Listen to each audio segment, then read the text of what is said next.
Hi, folks. Craig here. Use he, him pronouns. I'm joining today from Wurundjeri country, VMIAC's office in Paran. Thanks very much for tuning in to this CEO update. There's a fair bit to update you on, and so I look forward to taking you through those items. I wanted to start with an update about VMIAC's strategic plan. So we're developing a strategic plan 2023 to 2026. It's going to inform the membership-focused organisation that we need to be across Victoria, set our strategic and advocacy priorities, and identify our future partners and allies. It's super important to us that we hear from you as members, and that we also get assistance from people who are associate members. So we're taking feedback from members and consumers from Wednesday the 26th of April until 11 p.m. on Wednesday the 10th of May. So there's a bit of a period in there where we're really keen to hear from you. What we want to hear from you about is how can VMIAC achieve its goal to become a truly innovative and inclusive organisation, one which is well engaged and with and informed by members. What do you think should be the top 3 strategic issues for VMIAC to focus its work on? What should VMIAC's advocacy priorities be as we push for change in the mental health and wellbeing system? And who should be our partners in the ongoing struggle for real change on the ground for consumers and members? So there's a number of ways which you can be involved in a strategic planning. First of all, if you go to the website, there are 2 online sessions. Wednesday the 10th of May between 2 p.m. to 4 p.m. Friday the 12th of May between 11 a.m. and 2 p.m. So there's a link on the website for you to register there. So with anything I tell you in this section here around the strategic plan, if something doesn't work for you, the link, or it doesn't suit you in terms of your accessibility needs, please email us at reception@vmiac.org.au or phone us on 9380 3900. Okay, so there's those 2 sessions, the 10th of May and the 12th of May. And the link is there on the website for you to join those. They go for 2 hours. So they're going to be co-facilitated by VMIAC in partnership with consumer consultant Kathy Wilson, who uses she, her pronouns. Now, Kathy, as some of you would know, is the former chair of the VMIAC Committee of Management, our COM, and she's also the current chair of the Barwon Southwest Interim Regional Body. She's got a keen interest in strategic thinking and planning in the mental health sector, and she regularly works with organisations to support strategic planning and review. So she's going to be there on those sessions, and we really hope that many of you are going to be able to contribute there. Another way that you can contribute to the strategic planning is to complete the strategy planning questionnaire. And the link for that is on our website as well. There's a further way if you want to do it this way. Maybe you don't want to do a survey or a questionnaire. Maybe you don't want to be in a group. You could have a 30-minute discussion with a member of VMIAC's engagement team. And you could do that by phone or an online meeting. The platforms we use for online are Teams or Zoom. So there's some further ways. And if you want to do that, there's a link on the website again where you can see the times available and you can make a booking for a 30-minute session. As I said, also, you can telephone 9380 3900. And also, as well as our reception email address, you can email our membership email address, which is membership@vmiac.org.au. Okay, we can send you a feedback survey by mail as well. So email us or call us if you would like to have your input that way, and we'd love to hear from you that way. Those opportunities that I'm talking about there are for members and consumers. So they're not for associate members. So as you know, associate members are people who identify with the causes and the mission of VMIAC, but they don't have their own personal lived experience. So what I've been talking about here has been for consumers and members. The VMIAC's chair, Tricia Zrom, is leading the strategic planning process. So as well as those members ones that I've just said, there will be a session for consumers who are in governance roles, including on regional boards and advisory groups. So there's a link for that on the website. And also for the lived and living experience workforce, there's a consultation as well, and the link for that is on the website. You can also help us by sharing these opportunities with your networks, because we're really keen to hear from not just the louder voices, but the quieter voices as well. And we're keen to make sure that our processes ensure that those people get heard. So you could tell friends or families about this. You could share information about the feedback sessions on your social media pages if you wanted to, if you do have social media. Or you could let us know on the contact details I've given already, by phone or email, if there's particular people that you think we should contact to assist with shaping our strategic plan. So thank you so much for being a member and being part of this movement for change that we have here. We do also need the support of associate members and stakeholders, and they can tell us about who we should get in touch with in terms of consumers accessing services that you might work in.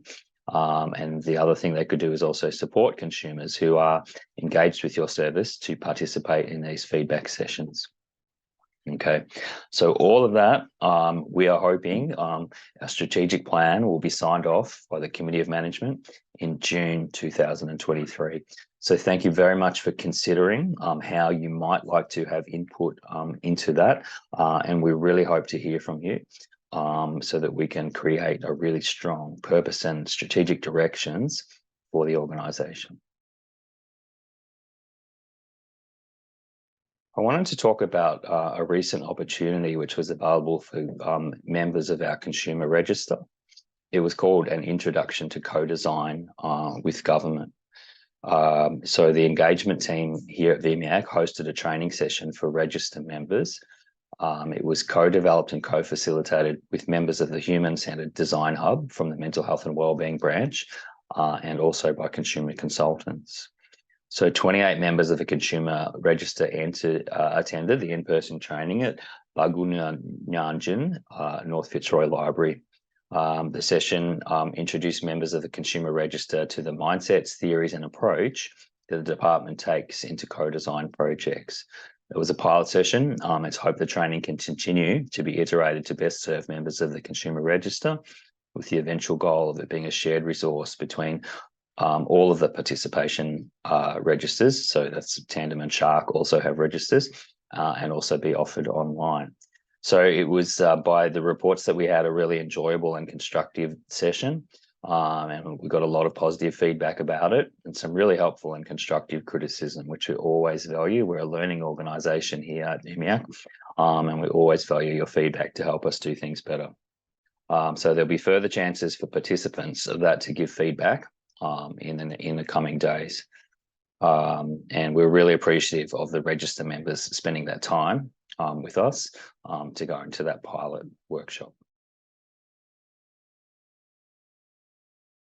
Last week, Gabrielle, our research and policy lead, and I attended the Collaborative Centre Forum at the Windsor Hotel, of all places, at the top of the CBD. And this was the Collaborative Centre, which is actually recommendation 1 from the interim recommendations in the Royal Commission. This was coming together of the staff who've been employed so far, also the board, and also what's called the LEAP, L-E-A-P, the Lived Experience Advisory Panel, and a whole bunch of interested people or stakeholders. And there's a discussion about lived experience led and or defined, lived experience defined research. What does our community, like us as consumers, what do we want to be researched? What are the topics that are important to us? And there was quite a bit of discussion about citizen research as well. It was really positioned at the start of the day as how can the Collaborative Centre play a role in the systems change that's needed in as part of this reform. We heard over video from USA, John Kania, talking about models of systems changed. He particularly talked about how mental models used to be discussed as what needed to be changed, but he's actually changed the terminology there and called that embodied models, which I was really pleased to hear. To know that a knowledge could be a felt sense in the body and not just a cognitive thing. So he was talking about how we do need to change people's models as part of achieving systems change. What I really also liked about the day was I do go to lots of things where I kind of know everyone, and this, over half of the room, I didn't know who these people were, and I think that's fantastic in terms of bringing new voices together and to try and affect change in our mental health system. So there's a real recognition of the importance of the role of the Collaborative Centre and the work that it needs to do to make sure that things, so we don't hear that horrible sound of things just snapping back to the status quo in the system. So stay tuned for more updates as they come through about VMIAC's work with the Collaborative Centre. In addition to the work that we're doing with the Collaborative Centre, I just wanted to update you on a couple of other parts of the Royal Commission work. So Gabrielle, our research and policy lead, and myself have been attending sessions around intake and triage. These have been a series of sessions, and when we're talking about the sort of the technical aspects of triage and intake, but also the overall feeling. And I've been really, really clear that for consumers, they need to feel that those people giving them support think it's an honour and a privilege to support consumers at their greatest time of need. So that work is continues, and there's also going to be an evaluation of that work. Something else, another highlight, I guess, from the Royal Commission is recommendation 6.4, which is the website. So that's underway, and it's going to have a whole lot of information available for people and assistance to navigate the system. So VMIAC will continue to be involved in that work as well.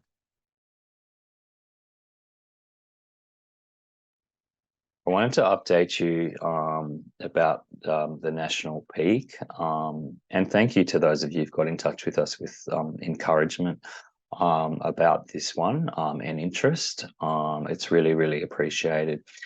So I'll be going to Canberra on May the 10th and 11th, and May the 10th will be a day-long meeting of the National Mental Health Consumer Alliance, which I've mentioned previously as the state and territory peaks where they exist. So that's except for Northern Territory.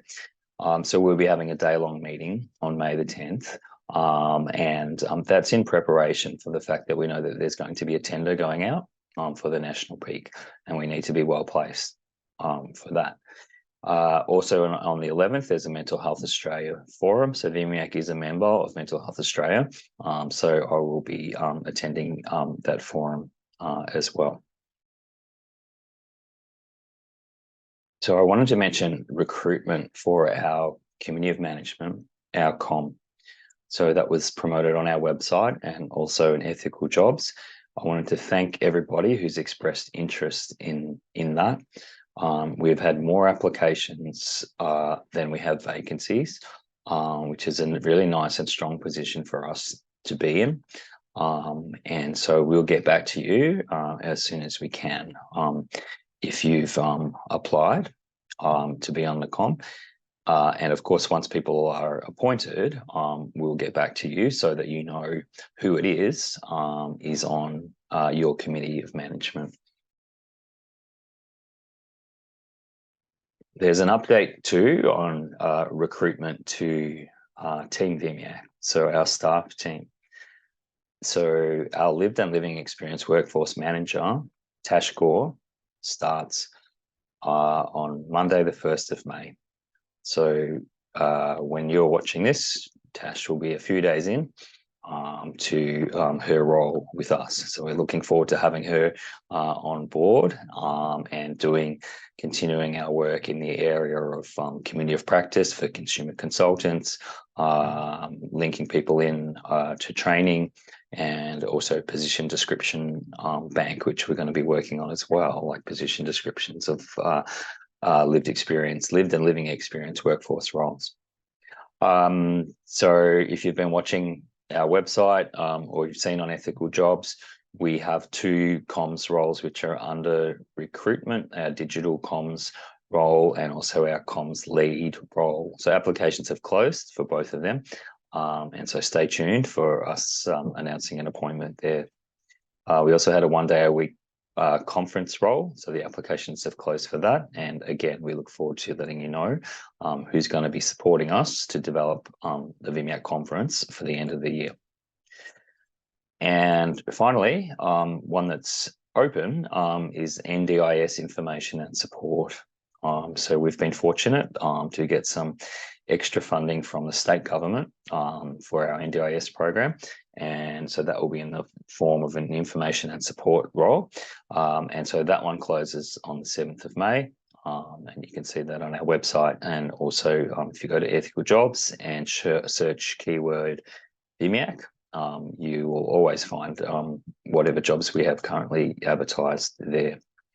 And in other staffing news, Brian Wilson has finished up at VMIAC from the EA role, so executive assistant role. And we do have a temp starting in that role on Monday, Melissa, and that permanent role for the EA role. So that's primarily focused on assisting me with scheduling and emails and those sort of things. That one will be advertised once we've reviewed the PD for that. Wanted to give you some updates as well from the NDIS World 2. So Bill Shorten recently gave an address to the press club, and he described the NDIS, the National Disability Insurance Scheme, as having lost its way. And he addressed the need for a reboot of the system.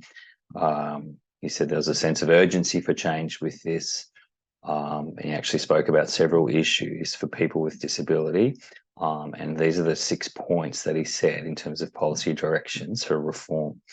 So number 1, increasing the size of the NDIA workforce and making sure staff are appropriately trained. Number 2, moving participants onto longer multi-year plans. Number 3, ensuring money is being spent effectively and that supports evidence-based. Number 4, reviewing supported independent living, so SIL arrangements. Number 5, targeting the misuse of NDIS funds and eliminating unethical providers. Number 6, increasing community and mainstream supports. And you'll also be able to see a link to Bill Shorten's address, the video, on our website as well. So I guess here at VMIAC with our NDIS team, we've had, great hope for what Labor might be able to deliver in that space. And so I guess we're looking forward to what happens after Bill Shorten has made this very strong and public statement, consistent with other things that he has said as well. So you'll see a few tweets and social media posts from us about that as well. Well, that's it from me. Quite a few items there on a lot of detail. I do want to really stress that we really want to hear from you in the ways that I've outlined in today's video regarding the strategic planning and having your input into that process, a very important process of the organisation. All right. Well, thank you for viewing today's update. Take care, and I look forward to speaking to you soon. Bye.